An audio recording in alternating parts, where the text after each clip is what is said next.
Hi, my name is Andy Porter. I'm a math teacher. Lakeridge High School, last 27 years. Also president of the Lake Oswego Education Association. Numbers are my thing, and in particular, financial numbers are my thing. When the governor announced his proposal to cap PERS, the COLA, I got to thinking, there's no way that $4.5 billion can be put onto the balance sheet of PERS, $810 million freed up in the next biennium for the provision of public services, including public schools, $253 million per year being made available for public schools without somebody actually paying a cost for that. Well, that somebody, it turns out, is you and me.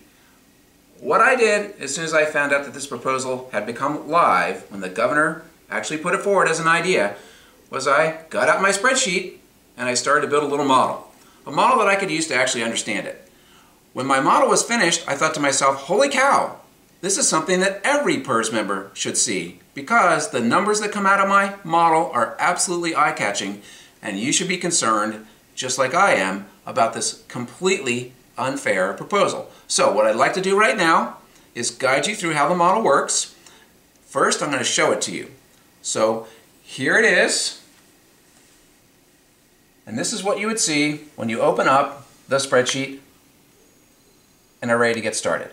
The model is really simple to use. All you need is two numbers. You need an estimate of your pension, and I'll show you how to get that, and how many years you expect to receive it, and you just pop those in, and voila!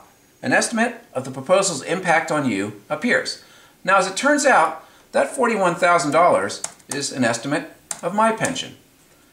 And that 28 years is how long PERS says I'm going to live to receive my pension. Now, what's the impact? Right here, this number, $189,660, is the cumulative purchasing power loss to the proposal. What that is the sum of the numbers in this column over here. Add those up, the first 28 years, and that's what you have right there. That's how much the proposal is going to cost me. I don't know about you, but that looks like a really big number, and I don't like it. This number here, the total pension value lost due to the proposal, is a number that a lot of people don't understand, but I'd ask you to look at it this way. If this proposal becomes law, it's basically like this. Your pension is worth that much less money on the day it becomes law. $52,000, $53,000 if you round. That, again, is a really large number. Now, where does that come from?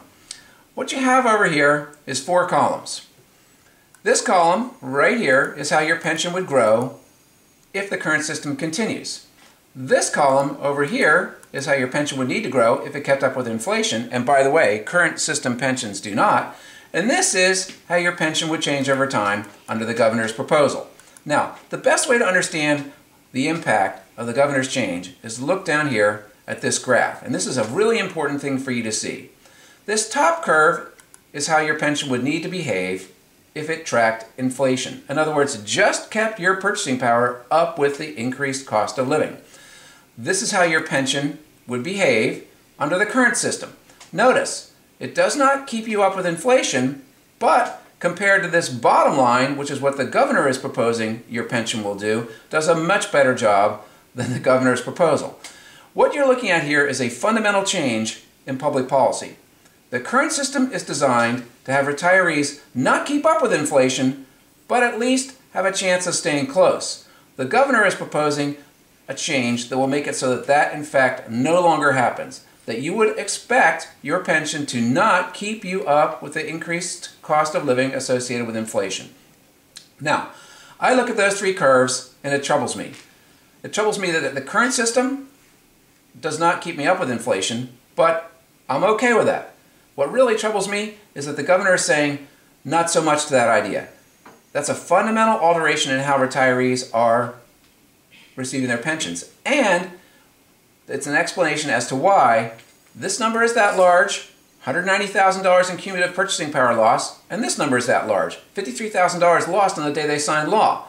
Now, if you don't like the numbers that you can get by simply putting an estimate of your pension in here, and the number of years you expect to receive it here, and these 2 numbers showing up here, then you should do what I did. And what I did was this.